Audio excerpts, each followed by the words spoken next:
ameweka watu kabila yake. Yeah? Ni mkabila si mkabila. Tena amepanga serikali, akipea mtu mwingine kazi anaweka deputy mtu yake. Yule Inspector General of Police ni Flower Girl. Hapo nyuma yake ameweka mtu ya kabila yake anaitwa Eliud Lang'at. Pale National Treasury anadanganya John Badi ya Minister. Anaweka PS anaitwa Chris Kiptoo. Pale Central Bank amedanganya mtu anaitwa Kamau Thuge ni governor wa Central Bank. Chini yake anaweka mama anaitwa Susan Koech.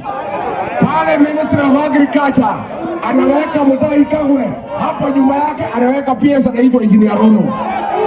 Pale Ministry of Water anaweka minister anaitwa Mureithi. Nyuma yake anaweka Korir. Ni mkabila si mkabila. Ni mkabila si mkabila. William Ruto is the most protected tribalism.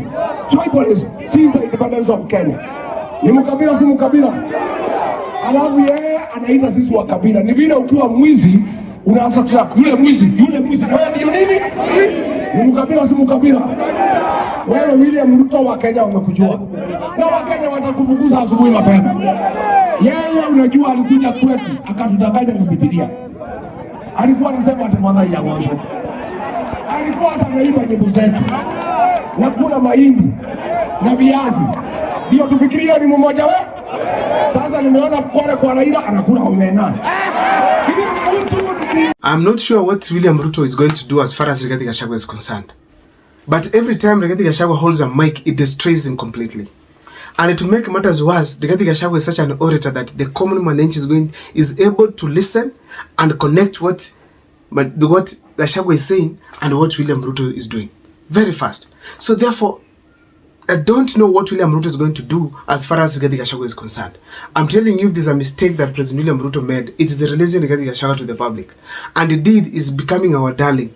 So once we take him in, that is the strength that Gachagua needs. And most importantly, we are going to have him till 2027. That is going to be serious and beyond actually. So the fact is, I speak today, William Ruto is regretting.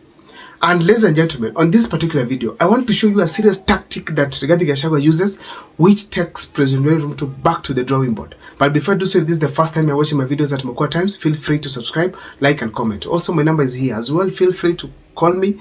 For those who want to support the channel, that's the M-Pesa number, and I really appreciate your support across. Ladies and gentlemen, let me dive into the topic today. Now, Dr. King of Matiang'i, of course, is expected to come. But Ricky G is not waiting for him. He's on with his tactics. Tactic number one that Rigathi Gachagua is using to bring down President William Ruto, it's speaking the reality to the people of Kenya. The reality that the people know. In that when we talk about corruption, Rigathi Gachagua puts it correctly and the best way that people can be able to understand.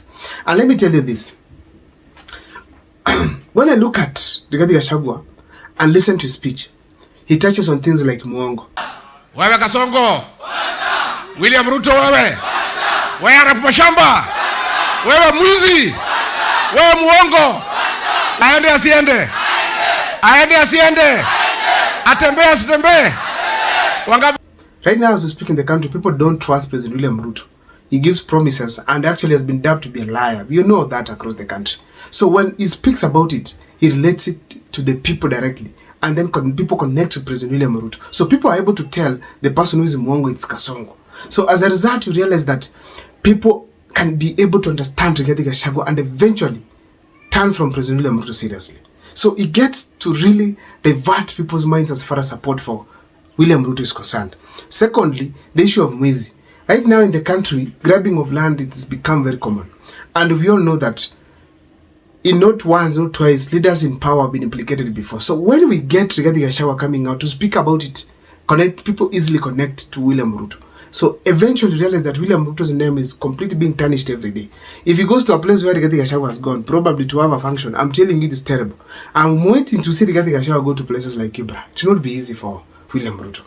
Ladies and gentlemen, I'm also talking about killings. Rigathi Gachagua mentions Muaji every now and then. When you see youths are being killed across the country, what do you think? People die across left and right and center. We had, like for instance, people have died, big people, big personalities. So that, when Rigathi Gachagua puts it across, people easily get to connect. That ability for Rigathi Gachagua to speak and easily connect with the people, and people are easily able to understand what he's saying, and eventually link President William Ruto.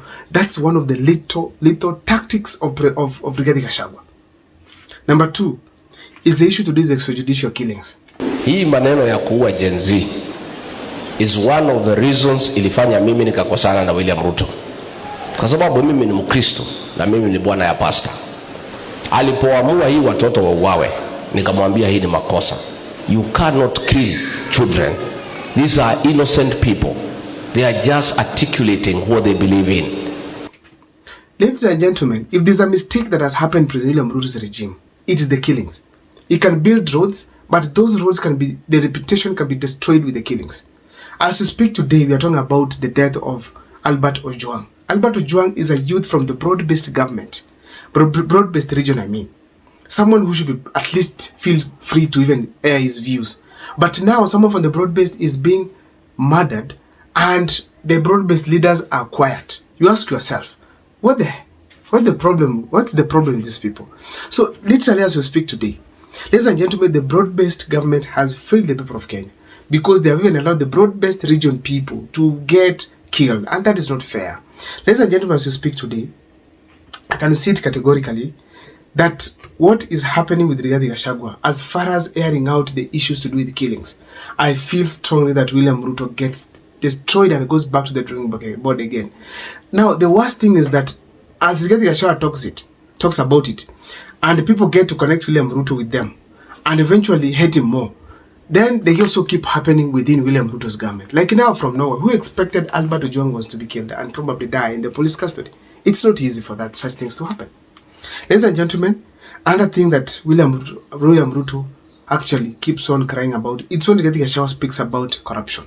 Hata pale NSSF, na munisikize vizuri, NSSF ni pahali nawekwa pesa ya wale wafanyikazi itakuja kuwasaidia siku zao za uzeeni. Hiyo pesa Kasongo amepanga. Ametoa hiyo pesa kinyume na sheria. Ati kwenda kujenga barabara ya Mau Summit kutoka Lironi. Amepanga ati kwenda kufanya kazi pale Bomas of Kenya. Na Bomas of Kenya amepatia Muhindi, alikuwa amepatia Mturuki. Nilipopiga kelele akafukuza Mturuki akapatia Muhindi. Muhindi amepewa lease ya 99 years. Anachukua pesa ya NSSF anapeleka Bomas. Ingine anapeleka kujenga barabara. Pesa ya NSSF hapana ya kufanya infrastructure. Hiyo ni pesa ya kufanya investment. Ndio hao watu uzeeni wao wapate mapato yao. Na huyu mzee anaitwa Francis Atwoli amenyamaza. Wewe Francis Atwoli umenyamaza ama mumekula pamoja na Kasongo? Amenyamaza ama amekula pamoja na Kasongo? Wewe Atwoli unasemanga unatea wafanyakazi. Pesa ya NSSF Kasongo anachukua kwenda kujenga barabara ndio apate commission ya 10% kwa barabara. Ingine Bomas of Kenya ni yeye ako na investment partnership na Muhindi. Na wewe Atwoli umenyamaza. Mimi nataka kuuliza wafanyikazi, wewe kama uliweka pesa yako NSSF, usingoje enda Jumatatu utoe pesa yako. Si ndio? Kwa sababu ukikubalia huyu Kasongo atachukua pesa yote. He is able to connect corruption seriously, in that he is able to tell the people who understands corruption indeed, and they get to understand deeper on what he's talking about, or maybe what is happening in government. For the people who are right now pensioners, the people getting pension, they know their money is being squandered by the government according to Rigathi Gachagua's sentiments. So we realize that they get to connect so fast with President William Ruto. Eventually Rigathi Gachagua gets to inject within the middle class, the people who are getting the housing levy removed from their salaries, the people who are getting their taxes being wasted, the people who are being overtaxed in a nutshell. So the fact remains that Rigathi Gachagua is injecting so much that President William Ruto does not know even what to do, because the people are turning away from him day by day. He's completely destroying President William Ruto right, left, and center. And that if this William Ruto is going to be to reduce his weight, it is now. Under Rigathi Gachagua, it's going to be terrible. When you have Raila Amolo Odinga, you're expected to grow big. But now that Raila Amolo Odinga is there and you're growing thinner, then Rigathi Gachagua is seriously injecting. Ladies and gentlemen, another thing I have to talk about here, it's the issue to do with the finance bill. As we speak today, the finance bill across the country, it's being talked about. and people expected Rigathi Gachagua to talk about it. That is one thing that William Ruto does not want it to be touched, because he knows that is touching the hearts of the youth of this country. So he's ensuring that it passes without the people of Kenya literally getting the deeper information about it. But Rigathi Gachagua has vowed that he will speak about it and he will literally air it to the people of Kenya. So that means that William Ruto has to sit down and start organizing himself to counter Rigathi Gachagua's sentiments. Seriously. Lastly, it's the issue to do what you call tribalism. Not once, not twice, they have branded Rigathi Gachagua to be a tribalist. But as we speak today, Rigathi Gachagua has destroyed the issue to do tribalism across. I saw actually Farouk Kibet trying to substantiate with their statements and say Rigathi Gachagua is still a tribalist. No. He has exposed President William Ruto on how he has employed people in government, which is a clear demonstration of tribalism. And there's no comeback on that. He gave an example and said the Minister of Treasury, it is John Mbadi. He's just a puppet. He's just there. But the person working, it is Bitok. He also went ahead and said many other ministries where William Ruto gives certain position to a minister, and then below him he gives someone that he listens to, the person who actually works for him, not the minister himself. If you remember, one time we had the Nancy, I think her name is Baraza, who was the cabinet secretary for health before she was shifted to environment, I think. This lady, one thing that happened that touched me, is that there's a time she fired somebody, and then actually the cabinet secretary the principal secretary rehired this person, I think. That was a demonstration that appears was powerful than the minister, a cabinet secretary. That was really unfortunate. At some point, Alice Wahoma actually, when she was working underwater, she fired, I think, the CEO. She hired a CEO, and then the PS fired the CEO of water. I think it's the issue to do with that, with the water. So at that point, I realized that indeed William Ruto has the people he trusts within ministries, and it is not the cabinet secretaries, most especially those not from his region. We have not seen that happen with the interior docket, and the interior docket, if you all keen very well now, it is when William Ruto is listening. Ladies and gentlemen, it's only his people who are working around him that he listens. If he does not put someone he trusts there, that is it. So as we speak today, William Ruto operates that way, and Rigathi Gachagua has come out to expose him. So Rigathi Gachagua has branded more of William Ruto to be the tribalist than he is. In fact, Rigathi Gachagua was saying it very simple. Anatuita wakabila.